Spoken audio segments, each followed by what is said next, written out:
আমি কইছি তোমার কাকু কইছে হাইলাইট করে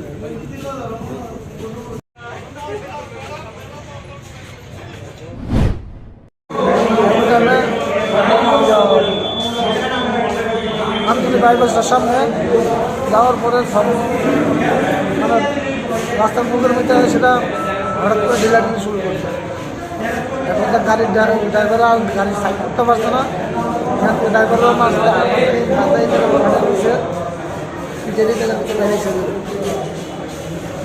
কারা মারছে? বিজেপি লোক। চিনেননি তারা? আমি চিনি না, মুখটা করছি। কতজন আছে? এরা তো 10-15 জনের মতো। আপনারা গাড়ি কজন আছে? আমরা 4 জন। মানুষের সাথে কংগ্রেস রক্ত ঝরাতে প্রস্তুত। আজকেও 15-20 জনের মতো শান্তির বাজারে মাথা ফেটেছে, মারধর করেছে, পুলিশের সামনে পার্টি অফিস থেকে বেরিয়ে ইট পাটকেল ছুঁড়েছে, লাঠি দিয়ে আঘাত করেছে, ধারালো অস্ত্র দিয়ে কূপ মেরেছে। আমতলী থানার সামনে পুলিশের সামনে এই ঘটনা, এখানে 4 জনের মাথা ফেটেছে, অনেকেই ইনজিওর্ড, অল্পবিস্তর। পুলিশের সামনে তো হচ্ছে। আমার খুব কষ্ট হয় পুলিশের জন্য। এরা এতটা অসহায়, ব্রিটিশ রাজত্বকে হার মানাবে। বর্তমানে আমাদের রাজ্যের যে শাসন ব্যবস্থা, ব্রিটিশের যে ইতিহাসের পান্নায় যেটা পড়েছি আমরা, একে মধ্যে হার মানাবে। পুলিশের ঘেরাটোপের মধ্যে যদি কেউ আক্রান্ত হয়, লজ্জাটা কার? লজ্জাটা তো পুলিশের।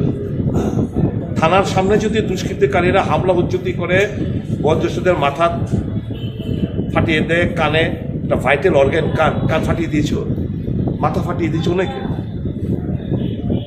এখন পুলিশ নির্ভর করবে 307, 326 দিয়ে মামলা রুজু করবে, নাকি আগে যেরকমটা করেছে 325, 323 দিয়ে মামলা রুজু করে তাদেরকে নোটিশ পাঠিয়েছে। এইভাবেই তো আশকারা পাচ্ছে।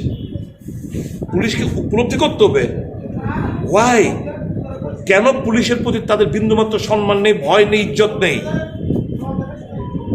কারণ ওই যে ইন্টেলিজেন্স দিয়ে এসে বিগত দিনগুলোতে অ্যাটেম্পট টু মার্ডার 323, 325 দিয়ে 7 বছরের নিচে জেল। কাজে 7 বছরের নিচে যেহেতু জেল প্রভিশন, তাদেরকে ওই নোটিশ পাঠাতে হয়।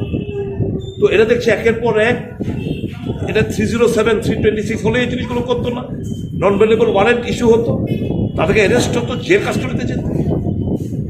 এখন আমার প্রশ্ন হচ্ছে, আজকের ঘটনা আবার উল্টো মামলা করে দেয়, যেরকমটা বিশালগড়ে করেছে, বিভিন্ন জায়গায় করেছে এর আগে, কংগ্রেস ভবনের সামনে করেছে, প্রত্যেকটি জায়গায়। এরা আক্রান্ত করেছে, পুলিশ সামনে এখানেও করেছে, কেস দিয়েছে, আমাদের ছেলেদের আমাদের জেলে পড়েছে। বিশ্রামগঞ্জে আমাদের গাড়ি ভাঙলো, দোকান ভাঙলো, সবকিছু হলো, আক্রান্ত হলো, অ্যারেস্ট হয়েছে আমাদের নেতা কর্মীরা।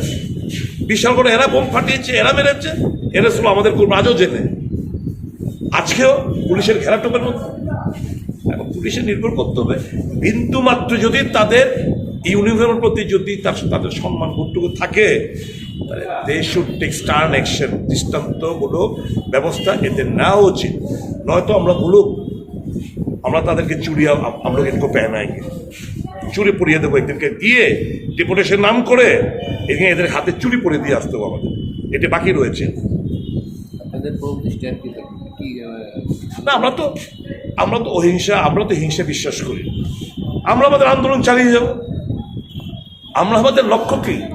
আমার উদ্দেশ্যটা হচ্ছে মানুষকে রেহাই দেওয়া, ত্রিপুরার লোককে বাঁচাও। তার জন্য তো ত্রিপুরা বাঁচাও, ভারত জোড়ো ত্রিপুরা বাঁচাও যাত্রা মানুষের গণতান্ত্রিক অধিকার, সাংবিধানিক অধিকার, সমস্ত কিছু খর্ব করেছে। কিছুই নেই রাজ্যের মধ্যে, প্রতিবাদ করার সাহস নেই, কি কথা বলার সাহস নেই। প্রত্যেকটি ইনস্টিটিউশনকে তারা কবজা করতে শুরু করেছে। এই নিয়েই তোমাদের আন্দোলনটা। তো মানুষকে বাঁচানোর জন্য যদি আমাদের জেলে যেতে হয়, রক্ত ঝরাতে হয়, উইল গ্ল্যাডলি ডু সো। আমরা হাসি মুখে আমরা এই রক্ত ঝরাবো, হাসি মুখে আমরা জেলে যাবো।